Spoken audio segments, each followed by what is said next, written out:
I just think it's the end of the year. It's the 10 years of my life, and my children have grown up during this course. Robbie Coltrane, born March 30th, 1950, in Rutherglen, Scotland, was a towering figure in the world of acting. Renowned for his versatility, wit, and charm, throughout his career, Coltrane earned recognition for his wide-ranging talent, moving seamlessly between comedy, drama, and film, with an indelible mark left on the Harry Potter series as the lovable, half-giant Rubeus Hagrid.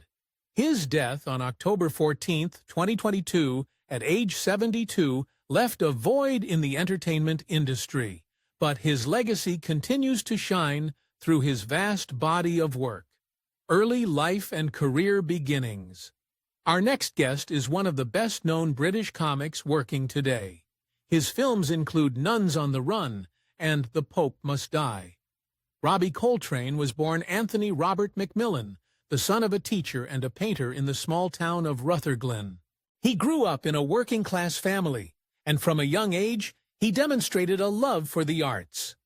After studying at the Glasgow School of Art, he soon found his calling in acting, making his television debut in the late 1970s. Coltrane's early career included roles in British television and comedy. His work in various sketch shows like Alfresco and A Kick Up the 80s helped establish him as a talented comedian.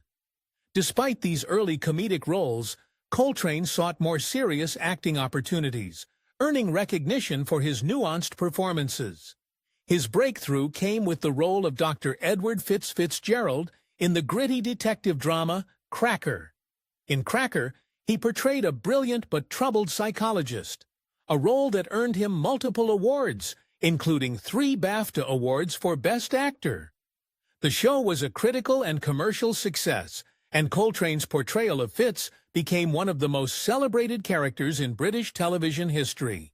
Transition to film. There would be nothing in the world worse than a crap Harry Potter movie, except being in the Harry bridal at that point. So there was a lot of pressure, but you've got to remember that all the crew are parents, and the makeup people, and all the construction people. So everybody felt the pressure, and I think everybody kind of raised their game, as they say. Though Coltrane had achieved success on the small screen, his talents were soon recognized in the world of film. He appeared in a number of movies during the late 80s and early 90s, most notably as the villain in The World Is Not Enough, a James Bond film in which he played the character Valentin Zukowski, a Russian gangster.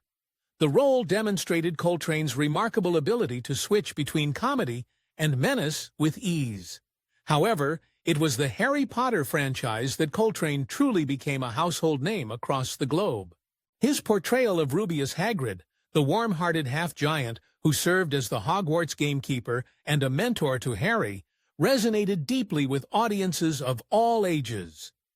Hagrid became a central figure in the Harry Potter films, appearing in all 8 movies and forging a deep emotional connection with viewers. Coltrane's portrayal was loved not just for its humor and loyalty, but also for the sensitivity he brought to the character, allowing the audience to empathize with Hagrid's struggles and triumphs. His ability to portray a larger-than-life character with depth and compassion was one of his defining achievements. Coltrane's Hagrid was a symbol of the importance of kindness and empathy, traits that were at the core of the Harry Potter series. His presence on screen provided a sense of warmth and protection, qualities that were integral to the development of Harry Potter's character and journey. For many fans, Coltrane was Hagrid, and his portrayal of the character remains one of the most beloved aspects of the films. Throughout his career, Coltrane worked with some of the biggest names in the entertainment industry in a range of genres. In addition to his work in Harry Potter, Coltrane lent his voice to the animated film The Tale of Despereaux, in which he played the role of a wise rat. He also appeared in the TV series National Treasure, and in the 2016 film The Commuter opposite Liam Neeson. One of his most notable contributions in entertainment was his ability to blend humor and drama seamlessly, often in the same performance. Robbie Coltrane's off-screen life was equally rich and filled with stories that reflected his generosity, intelligence, and warmth. He was known for his love of literature, art, and history, often sharing his vast knowledge of the world with those around him. He was deeply involved in various charitable causes, particularly those supporting children and the arts. He was known for his humility, often underplaying his achievements and staying away from the Hollywood spotlight despite his immense fame. While Coltrane enjoyed a successful career and had many friends in the entertainment business, he was not one to seek attention for his personal life. He was married to Rona Gemmell, with whom he had 2 children. The couple later divorced, but Coltrane maintained a strong bond with his children, frequently speaking about his love for his family in interviews. His personality shined through in interviews and public appearances. His wit, charm, and dry sense of humor endeared him to audiences and colleagues alike. He was often described as down-to-earth and approachable, someone who never took himself too seriously. Passing and tributes. Robbie was amazing at sort of keeping us, particularly when we were very young, entertained. For those early films, were just about keeping a lot of 10-year-olds, up and ready. And so he was cracking jokes and incredibly funny. There was one period on the 3rd film where we were just getting horizontal rain. We were supposed to have been there for 3 weeks. We ended up being there for 6 weeks, and we were just sat around in Hagrid's heart, and he would be telling jokes to us all, and the curry that we're in there as well. When Robbie Coltrane passed away on October 14th, 2022, tributes poured in from all corners of the entertainment world. Co-stars from Harry Potter, including Daniel Radcliffe, Emma Watson, and others, expressed their deep sorrow and admiration for the actor, reflecting on the profound impact he had on them personally and professionally.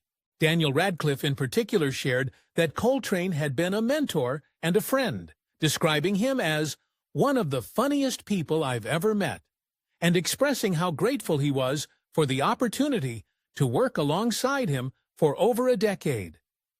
The Harry Potter films were deeply formative for many of the young actors involved, and Coltrane's mentorship of the younger cast members was one of the key aspects of his legacy. Emma Watson, who played Hermione Granger, also spoke of Coltrane's kindness and generosity, sharing that he was always ready with a comforting word or a joke to make her laugh during the intense filming schedule. As the tributes continued to pour in, it was clear that Robbie's influence went far beyond the screen. He was a figure who had impacted many people's lives, and his death left a hole in the hearts of those who had worked with him and admired him from afar. His legacy, however, continued to inspire actors, filmmakers, and fans alike. In the wake of his passing, his funeral was a somber and emotional event, attended by many of his closest friends and co-stars. But one notable absence from the funeral was a key member of the Harry Potter cast.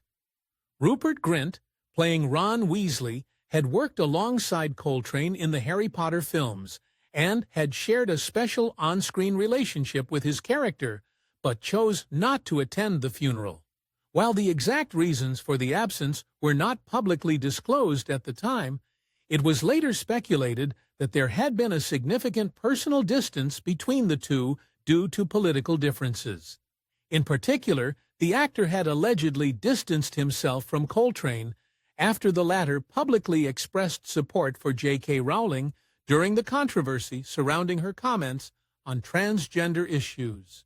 Grint, along with Emma Watson and Daniel Radcliffe, had been outspoken in their support for transgender rights, reportedly found it difficult to reconcile their stance with Coltrane's defense of J.K. Rowling's statements.